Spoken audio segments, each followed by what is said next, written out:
Hey everybody, this is Dustin and Terry from Your RV Specialist.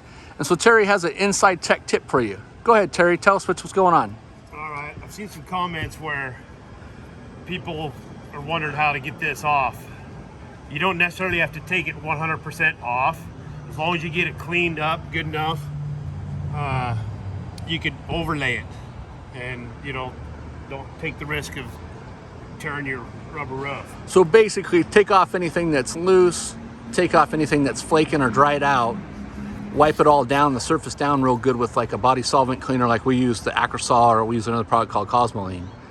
And then they would just go back and seal past the perimeter of it, catching the new part of the roof. Yeah, come out past the old stuff, clean it up real good, reduce the risk of tearing your roof. Yeah, because there's no sense if you can't get it all the way off, and this stuff sometimes, so you can overlay it. You can overlay it. So there's a low grade body solvents that's actually in both the Dicor and the Alpha Lap Sealant.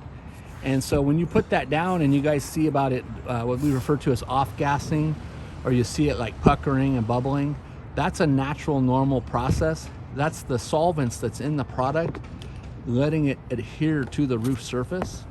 And so, also here underneath the perimeter of the skylight, there's a putty tape that's put down as well.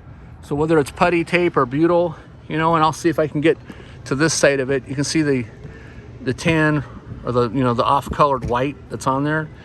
There's a couple different products that we use. We use the butyl sealant, and you can see that in other videos. That's a product made by Dicor, or you can actually use the putty tape. So hopefully this information helps. Stay tuned for more, and thanks so much for watching.